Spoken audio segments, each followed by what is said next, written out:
Nikola Jokic is officially the 2021 NBA season's MVP. Now, first things first, of course, I have to say congrats to Jokic.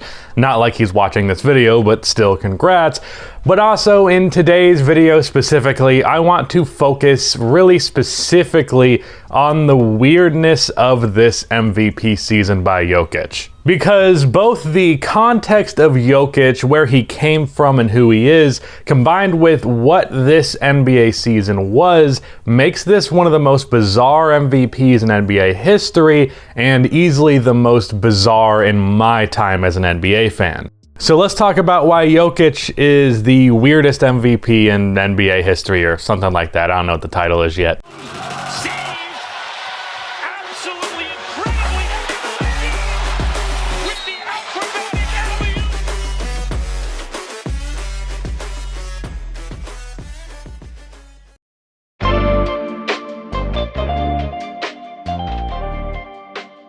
Before I continue on with this video, about half of the people that watch these videos are not subscribed, so if you've fallen to that 50%, then please subscribe. Also drop a like on this video, it only takes 1 second, it makes a massive difference. I'm trying to hit 200K on this channel by the end of the year, so if you could subscribe, it'd be much appreciated. Also go subscribe to my second channel, where by the time this video is out, I have likely done a video talking about my first playoff game that I went to, so go check that out. Alright, so the title of this video is something like Jokic is the weirdest MVP in NBA history, and I have a feeling a lot of people will interpret that negatively, but really I just find this MVP season in particular to be very interesting. Because it's not cookie cutter, it's not what you typically expect out of an MVP year, both from the player and from the circumstances around him. Now, the reason he's the weirdest MVP is not specifically, and not just because Jokic is a weird fucking guy.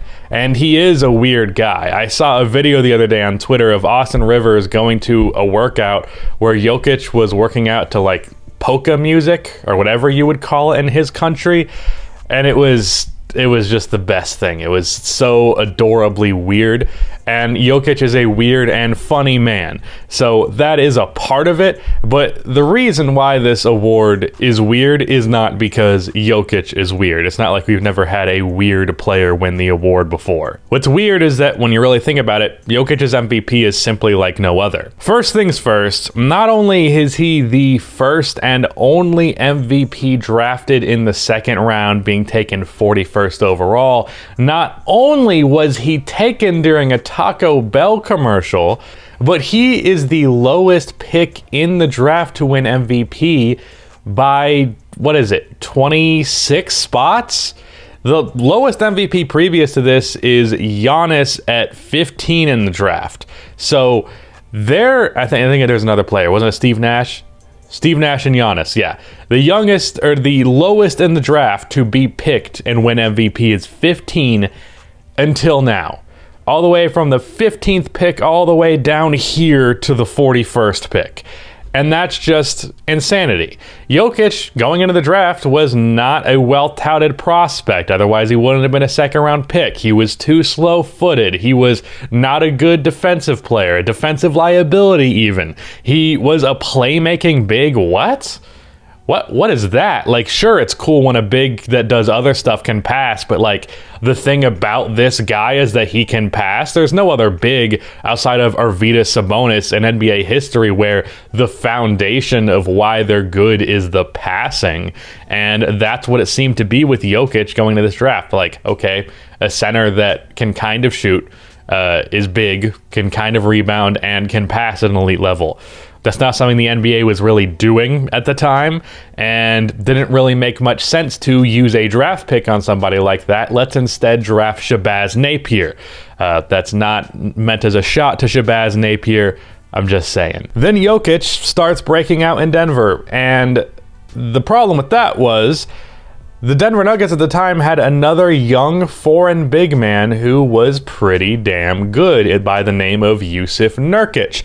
And they ended up having to come to a decision between these two because they were both really good at the same time and both really young, playing the same position. At the time, you could really flip a coin as to who was actually the better player on the roster. I leaned towards Jokic at the time, but people who were more skeptical of his weirder elements of his game were going to lead more towards Nurkic, who was a more traditional big man.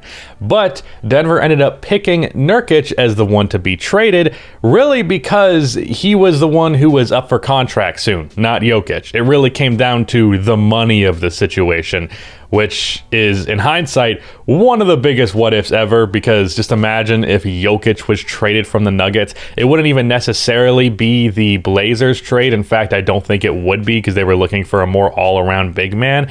But it would have definitely been something if the Nuggets traded Jokic instead of Nurkic. Then Jokic becomes what he has been for the past 2 seasons previous to this one, and while I was an appreciator of him for sure, the Nuggets have been one of my favorite teams to watch in the league because of Jokic for the past 3 seasons.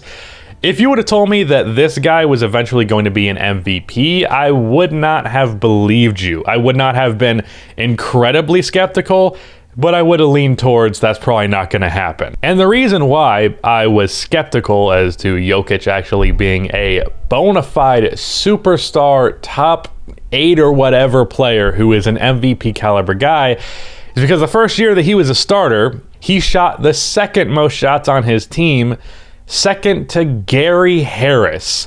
And that did not inspire confidence in me, to say the least. He was shooting the ball about 13 times a game, even more to 12. He now shoots 18 shots a game this year and does it on incredible efficiency.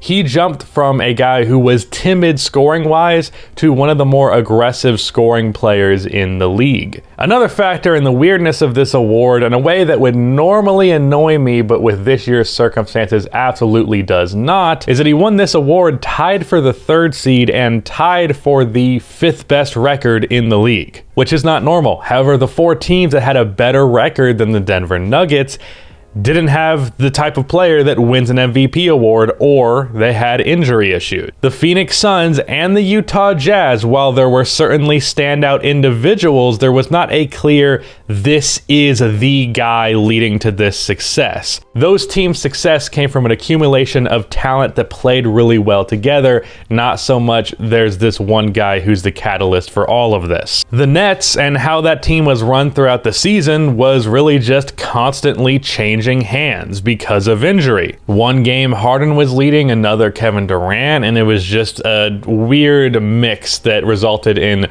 just a very weird circumstance for actually trying to win an MVP. And then of course, Joel Embiid, who looked like he was leading the MVP race initially, ended up getting hurt. And while you can look at all of that and say that that takes away from his MVP award, I personally just don't do that, because what happened is what happened, and you can't change what happened. And with the circumstances of this season, Jokic was absolutely the MVP. And as someone who really appreciates Jokic, I'm fine with how these things fell into place, and I'm not going to sit here and nitpick it. Now, as far as the Nick Wrights of the world who would say that Jokic is the worst MVP in the last 35 years or whatever, I would implore you to actually watch a Denver Nuggets game, which I know Nick Wright sure as fuck doesn't do, because Jokic is an unbelievable talent, and to suggest that he isn't an MVP level talent is absolutely fucking ludicrous. Especially being that Nick Wright suggested that Chris Paul should win the MVP over Jokic when Jokic is a miles better player than Chris Paul. So I don't know what that argument is, but anyways, he has the best touch in the league. I have never seen anybody this good at floaters and short hook shots in my time as an NBA fan. He is one of the better shooters in the league statistically this year. His mid-range percentages are off the charts. He's a good 3-point shooter this year, so he's got that going for him. He's at minimum the 2nd best post player in the NBA, and honestly, there are times where I think he's better than Embiid in the post. And then, of course, he is a masterful passer. This year, averaging a career high 8 assists per game. He is just amazing with his passing, and his passing is the foundation of Denver's offense. So every bit of their success is really just dictated by Jokic, even if they do have a good roster of players who know how to finish his plays. The discussion is not, and hasn't been, is Jokic the best passing big in the league? No fucking duh. Or is he the best passing big ever? Again, no fucking duh. It's really a question of if Jokic is the best passer in the league, period.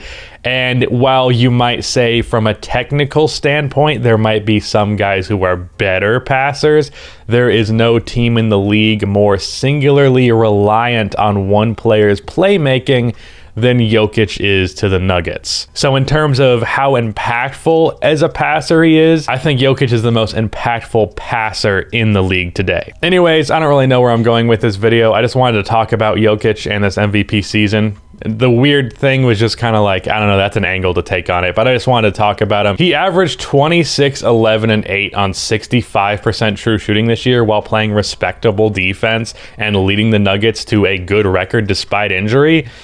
I don't understand how you take away from this MVP award, so I'm not going to be the one to do it. Jokic is great, Jokic is weird, and I love it. Shout out to Rudy for editing this video. That is the end of this video. Please be sure to like and subscribe for more NBA content like this, and cue the outro music.